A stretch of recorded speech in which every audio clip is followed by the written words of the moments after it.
Welcome to the Oratory of St. Catherine of Siena. This is one of a series of talks on saints in challenging times.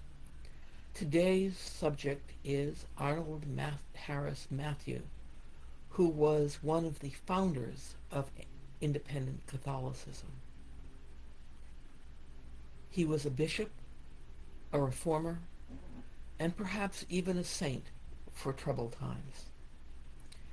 Born in 1852 in England to a well-connected family of both Catholic and Jewish ancestry, Arnold Harris Mathew's early spiritual life was shaped by complexity.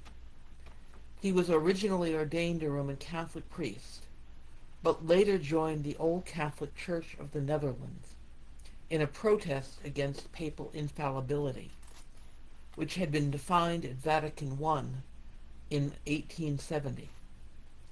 His decision was neither convenient nor popular. In fact, his whole ministry could be described as a courageous act of dissent, motivated by conscience and fidelity to the ancient traditions of the Church. In 1908, Mathew was consecrated a bishop by the Old Catholic Church at Utrecht, becoming the first Old Catholic bishop in England. His goal was to bring to the British Isles a form of Catholicism that was sacramental, apostolic, and yet free from ultramundane control. He believed deeply in a Catholic faith that honored reason, autonomy, and inclusivity, values that continue to inspire many of us in the independent Catholic movement today. But Mathew's life was not easy. He faced rejection from both Rome and Utrecht. The Old Catholics withdrew their support when he consecrated bishops without their approval.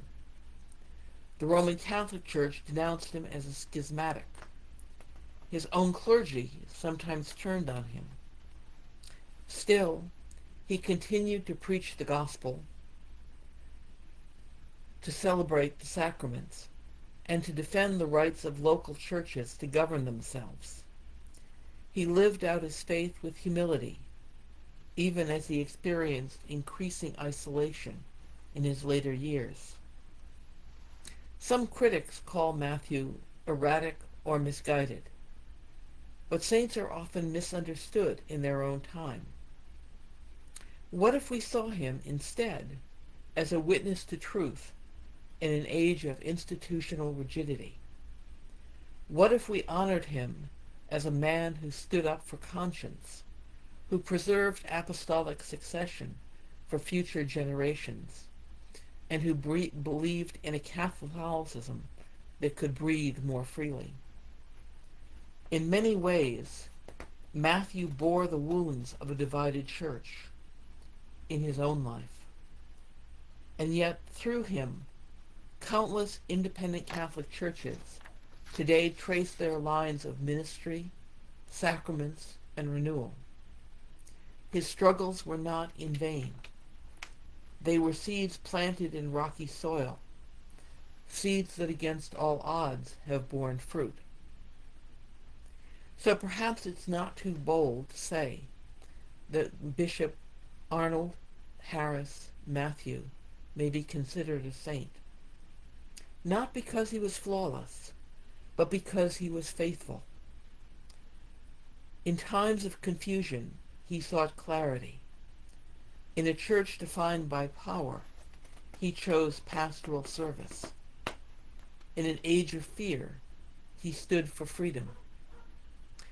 May we, like him, walk boldly into the uncertain places, trusting that Christ goes before us, and that the Spirit will lead us, even when the way is not recognized by the world.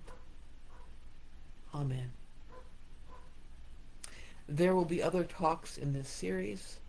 If there are particular saints, either traditional saints or modern saints, that you would like to see included, please let me know.